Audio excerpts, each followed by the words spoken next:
Pues yo también quiero hacer mi participación. Bien, pues voy a hablar de un tema que todos conocemos, que es la hipocresía.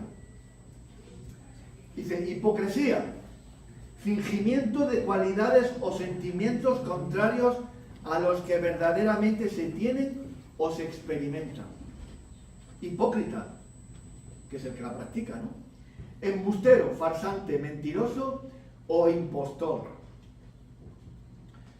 Desgraciadamente, creo que todos conocemos lo que es la hipocresía y a muchos hipócritas.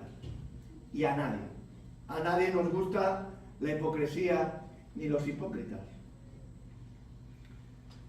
Pues, referencia a esta acción y a este tipo de personas, hay un episodio que el Señor Jesucristo tuvo, ¿no?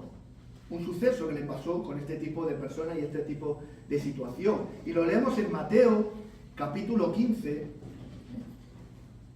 Nos cuenta ahí una situación, ¿no?, en la que estuvo el Señor.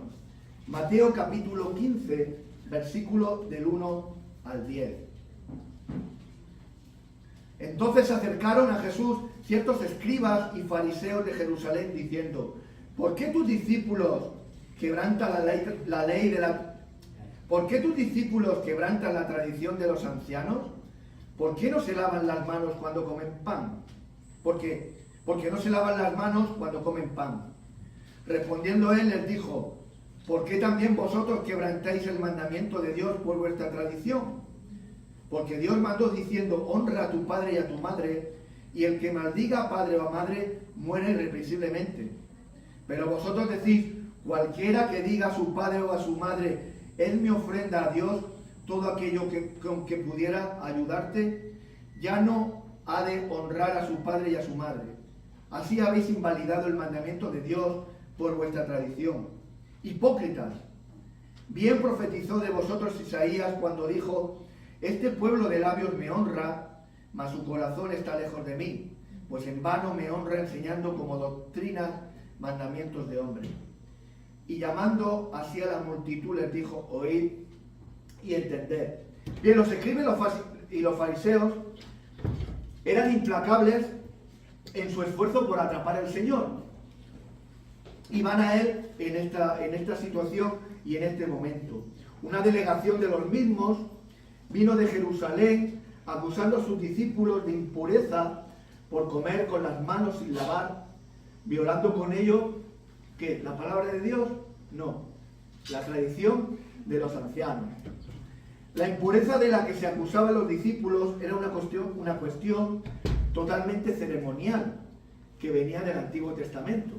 Es decir, en cierto sentido, estaban diciendo una verdad, en cierto sentido.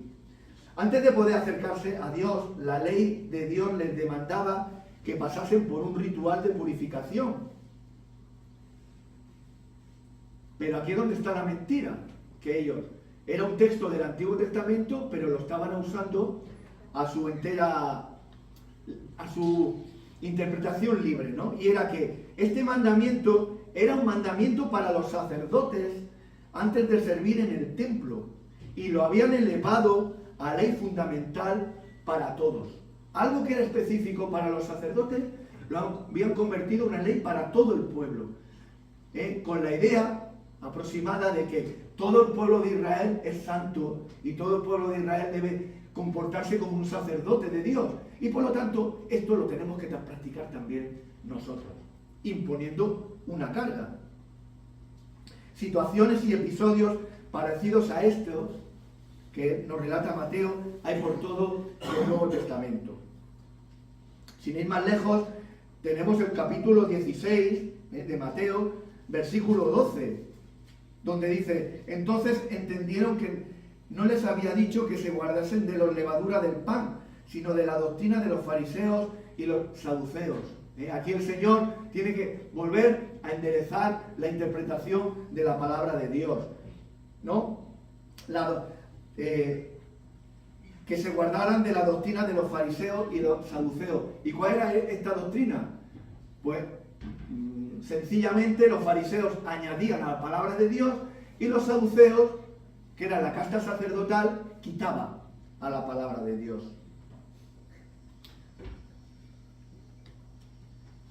En contra, el Señor Jesús recordó a sus críticos que ellos transgredían el quinto mandamiento de Dios y no simplemente la tradición de los ancianos.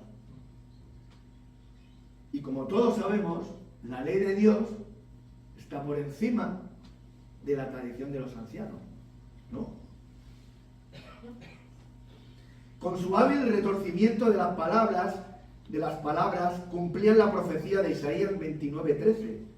Su culto era sin valor porque estaban dando mayor prioridad a las tradiciones de los hombres que a la palabra de Dios. Y volviendo a la multitud, Jesús hizo una declaración de enorme importancia. Explicó el verdadero mandamiento y lo que debemos hacer. Dicho esto, es una interpretación del texto de manera sencilla y rápida. Históricamente hay dos posiciones en el protestantismo, ¿no? En la historia del protestantismo y de los evangélicos en general. Una, todo lo que no está prohibido en la Biblia está permitido. Y la segunda posición, todo lo que no está expresamente enseñado en la Biblia está prohibido. Vuelvo a leerlo. Todo lo que no está prohibido en la Biblia está permitido. Eso es una posición, ¿no? Histórica, que unas iglesias practican. Y la segunda, todo lo que no está expresamente enseñado en la Biblia está prohibido. Esa es la segunda posición.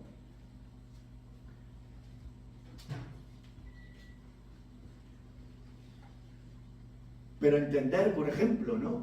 Entender, como ejemplo, hay un texto que dice: no emborrachéis con vino, en lo cual hay disolución, sino seáis llenos del Espíritu Santo. Como yo me emborracho con cerveza, este versículo no es para mí. No, ¿verdad?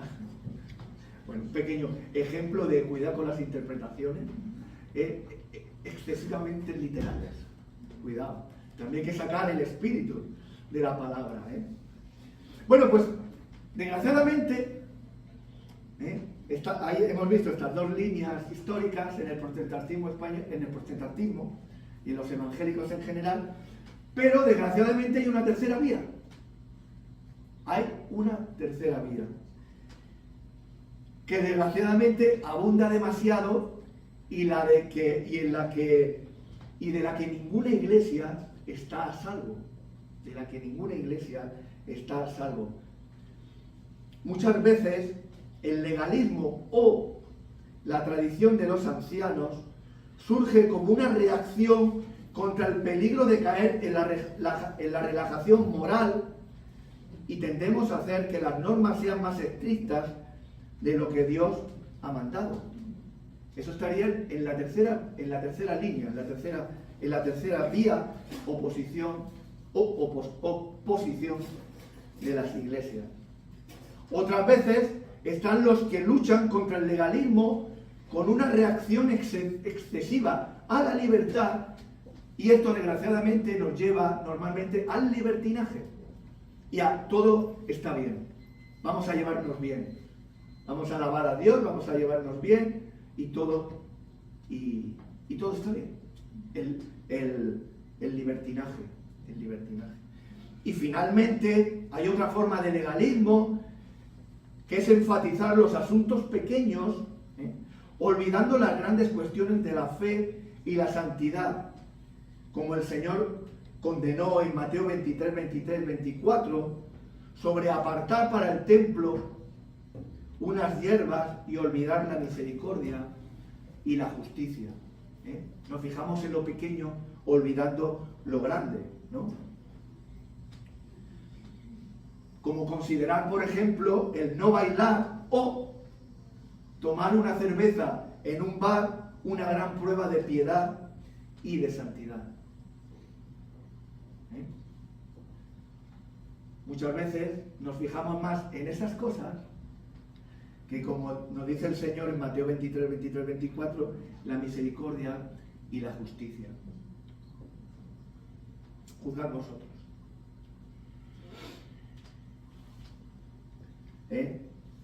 Sin embargo, no me fijo, por ejemplo, en la envidia o la codicia. Cuando las enseñanzas humanas se hacen pasar por verdades o instituciones reveladas por Dios y como tales son impuestas a los hombres, eso es hipocresía y mera religión humana. Una interpretación tradicional apreciada, no debe suplantar ni oscurecer a la Biblia, ni las costumbres, por buenas que sean, deben elevarse a nivel de la ley divina, porque eso es hipocresía y religión humana. Dios quiere que su obra se lleve a cabo por las normas que Él mismo ha ordenado y no acepta lo que Él no ha ordenado. Solo lleva a Dios lo que viene de Dios. Y sinceramente, lo que un hombre ha puesto, otro hombre puede quitarlo. Y no debe ofenderse de eso. Pero la palabra de Dios no se toca. La palabra de Dios no se toca.